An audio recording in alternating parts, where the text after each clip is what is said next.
رمضان رمضان رمضان یا حبیب۔ بسم اللہ الرحمن الرحیم۔ مسلمان کی مثالی زندگی کے عنوان سے جو سلسلہ وار پیغامات کا ایک تسلسل جاری ہے، رسول اللہ صلی اللہ علیہ وسلم نے ایک موقع پر فرمایا 7 خوش نصیب ایسے ہیں جو روز قیامت اللہ کے عرش کے سائے میں ہوں گے۔ قیامت کے دن جب کوئی شخص ٹخنوں تک، کوئی گھٹنوں تک، کوئی ناف تک، کوئی کندھوں تک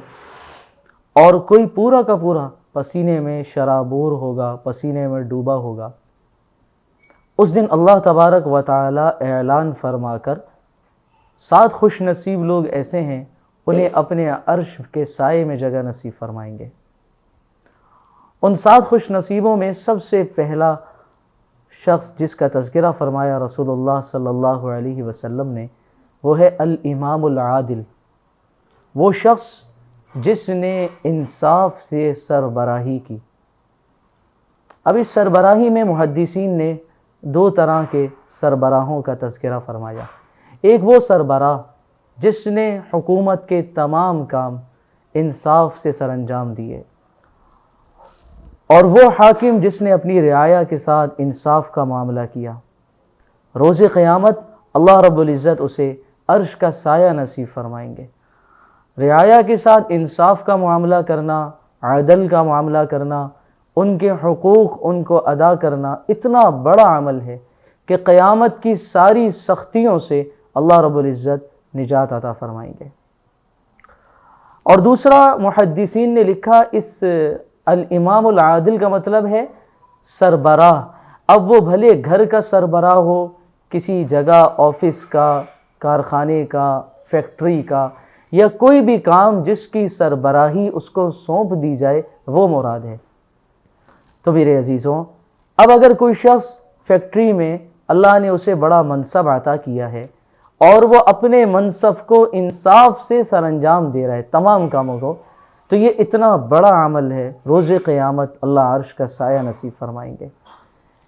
کوئی کسی جگہ ملازمت کر رہا ہے، وہاں پر اسے ایسا منصب ملا جہاں پر بے شمار مزدور، لیبر اس کے انڈر کام کر رہی ہے، اگر اس نے تمام کے حقوق ادا کیے، انصاف کا معاملہ جاری رکھا اور جو فیسلٹیز ان کے لیے بنتی تھیں وہ تمام پرووائڈ کی، قیامت کے دن اللہ اسے عرش کا سایہ نصیب فرمائیں گے۔ اسی طرح وہ شخص جو گھر کا سربراہ ہے، اس نے اپنے گھر کے تمام افراد کے حقوق ادا کیے،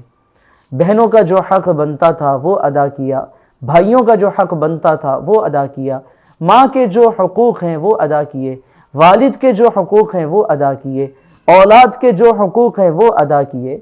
اس نے سربراہی انصاف سے سر انجام دی، تمام کے حقوق وہ ادا کرتا رہا، تمام کے حقوق کا خیال کرتا رہا، اور زندگی کے ہر موڑ پر اس نے کبھی فرق نہیں کیا، انصاف کیا سب کے ساتھ۔ بیٹوں اور بیٹیوں میں ہمیشہ انصاف کا راستہ اختیار کیا، بہن بھائیوں میں ہمیشہ اس نے کسی طرف اپنا جھکاؤ کرنے کے بجائے انصاف سے سارے کام سر انجام دیے۔ یہ شخص اللہ کو اتنا محبوب ہے کہ اللہ قیامت کے دن عرش کا سایہ نصیب فرمائیں گے۔ میرے عزیزوں، جس کو اللہ قیامت کے دن اتنا نواز رہے ہیں، اس کو اللہ دنیا میں کتنا نوازیں گے۔ اسی حدیث کے ضمن میں یہ بات بھی معلوم ہوتی ہے کہ انصاف کرنے والا آخرت میں تو فلاح پائے گا ہی پائے گا، انصاف کرنے والا آخرت میں کامیابی پائے گا ہی پائے گا، انصاف کرنے والا دنیا کی زندگی میں بھی بہت سکھ پائے گا۔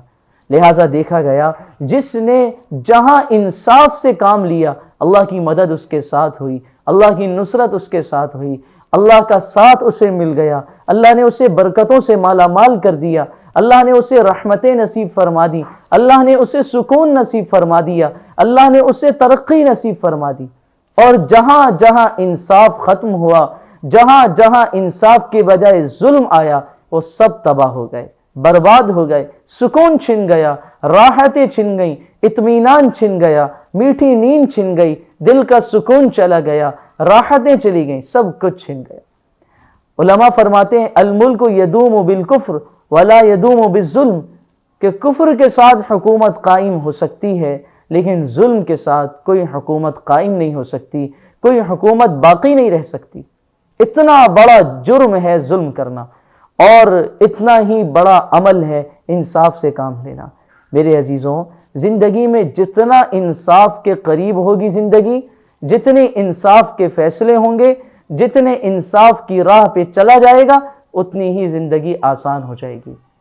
جتنا انصاف ہوگا اور جتنا انصاف سے ہٹ کر ظلم کی طرف جائیں گے، بربادی، تباہی، ہلاکت اور یہ ساری چیزیں ہماری زندگی میں قدم قدم پر ہماری دشواریوں کا سبب بنیں گی۔ جہاں جہاں اللہ تعالیٰ نے ہمیں سربراہی عطا کی ہے، اللہ نے ہمیں منصب عطا کیا ہے، اللہ نے ہمیں کوئی عہدہ عطا کیا ہے، اللہ نے ہمیں کوئی مقام عطا کیا ہے، وہ کہیں کا بھی ہو، گھر میں ہم بڑے ہیں، آفس میں بڑے ہیں، کارخانے میں بڑے ہیں، فیکٹری میں بڑے ہیں، یا کسی بھی جگہ کے سربراہ ہیں، اللہ نے کوئی منصب دیا ہے، اللہ پاک وہاں پر تمام کام ہمیں انصاف کے مطابق سر انجام دینے کی توفیق عطا فرمائے، اور تمام ہی اپنے ماتحت لوگوں کے ساتھ انصاف کا رویہ اختیار کرنے کی توفیق نصیب فرمائے، اور انصاف کی زندگی گزارنے پر اللہ قدم قدم پر ہماری مدد فرمائے۔ وآخر دعوانا ان الحمدللہ رب العالمین۔ رمضان